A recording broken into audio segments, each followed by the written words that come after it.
Hey, it's Brook Hoover. We're in the guitar lesson studio place where I teach lessons.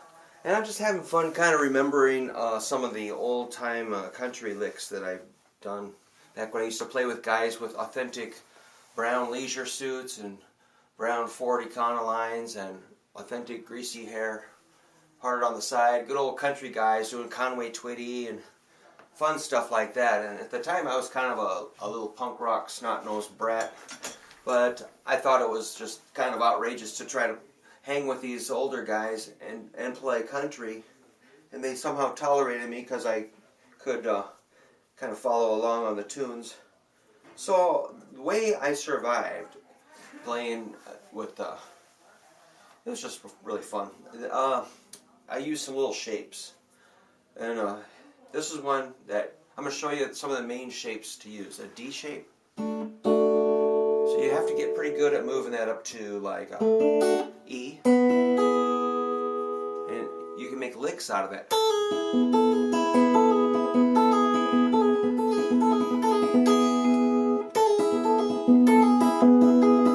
Or F. G. A. B. C. And D. E. F. G. So let's say the song's in the key of D. It's got like a D, A, G.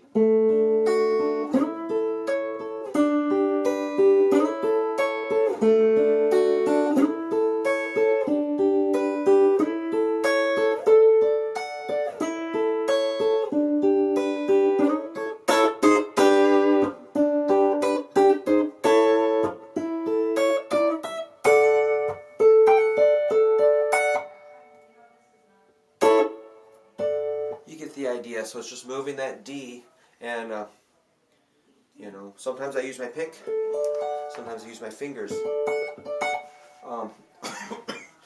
You also want to be able to make minors.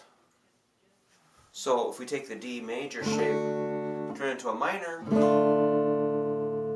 so that would of course be D minor, E minor, F minor.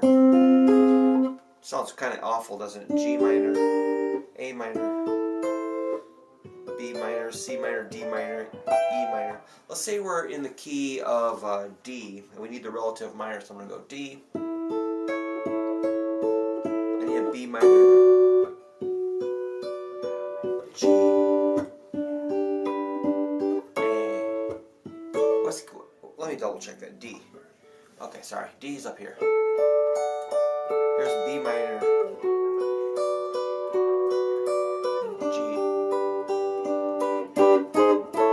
walk it up chromatically.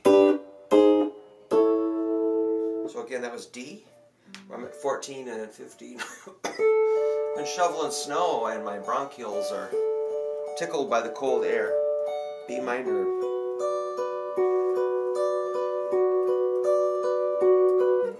G.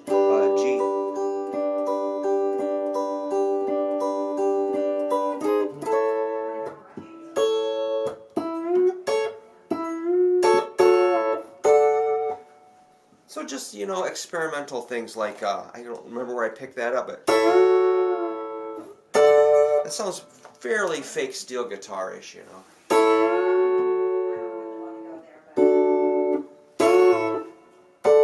So we're just using a D shape here. And I got that minor. Let's see if we can do a different progression. How about D, F sharp, minor. Cool. How about G? Back to D. Again, it's D, F sharp minor,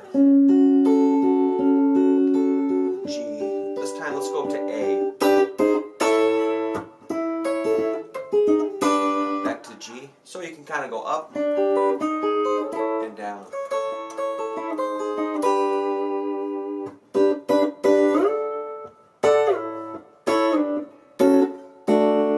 So you get those minors, and you just gotta know your keys. Oh boy.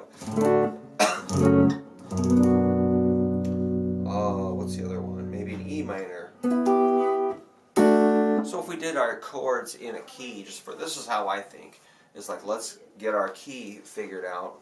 D is a 1, E minor is a 2. F sharp minor is your 3. 4 is G. 5 is A. 6 B minor. 7 uh-oh. I kind of cracked up there, but so we need a C sharp minor 7 flat 5. Uh-oh. Oh man, I can't even do it. Anyway, that chord is rarely used, so we won't worry about it. But yeah, the 7th chord, the mysterious 7th chord. I can't think right now. It's hard getting old. C sharp minor 7 flat 5. I can do it here, but shaped like that. Oh, I can do it. There it is. No, yeah. There it is. So that's like your Do, Re, Mi, Fa, So, La. Where's C sharp? T, Do.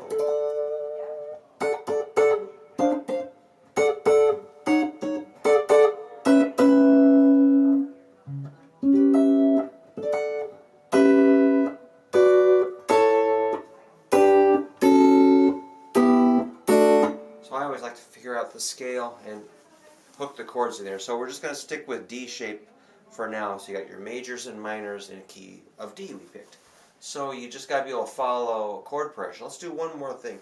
How about like a circle of fifths, just to get kind of a little more progressive. Like a, let's say we start on C. 4th of C is F. 4th of F is B flat. 4th of B flat is oh man, jeez, E flat. 4th of E flat is A flat.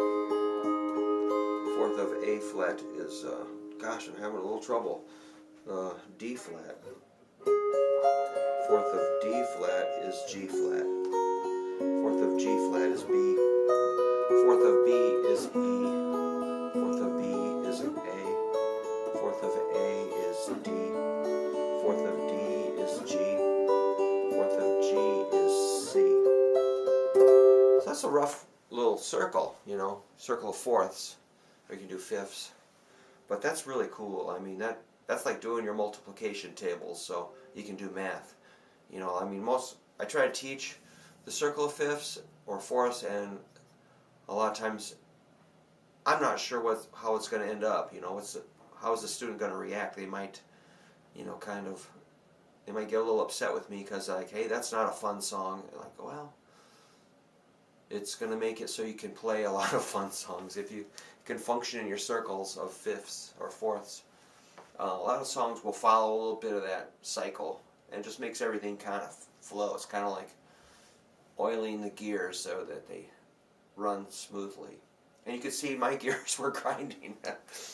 But let's do a couple other little fun moves on the D shape. Let's say you're doing an A here at the 9th fret and 10th fret.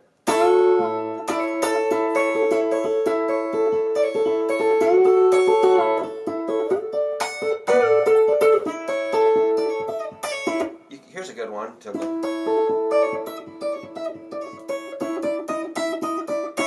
you got the suspended 4th, and then that's in a 5th.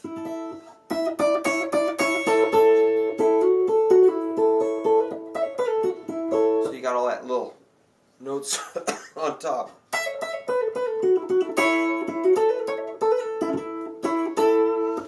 So it's pretty simple. Once you get that shape down, you can do a lot of stuff. Where we got to go next, which I think I'm going to wind this up in a second, but we want to combine this shape with this shape and this shape. Uh-oh. So I'll just give you a little teaser. These are going to be shaped like Fs. Only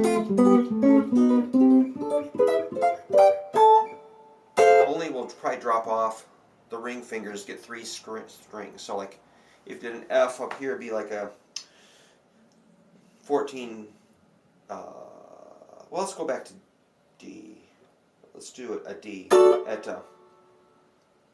11 and 2 tenths.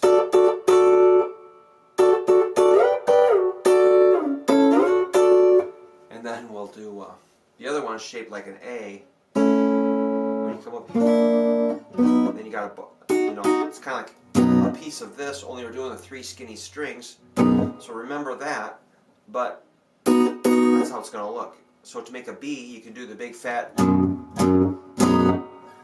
clubby sound or this kind of light little twinkly sound. Which is like, or. So we're going to be mixing those, but I think I'm going to cut it off. So if you want to be thinking about A shapes and F shapes, mixing with D shapes. Wow. This is really fun for me to just think about and practice. So I'm just kind of warming up and practicing. It's morning time in Iowa. Lots of, well, not a lot of snow, but it's 0 degrees out. I was out shoveling snow for a 93-year-old lady, and so that's why I'm coughing, because it kind of froze my lungs up a little bit. But inside where it's safe and warm with my guitar for some good guitar therapy, and that's how I stay functioning, is just keep playing. Alright, thanks a bunch.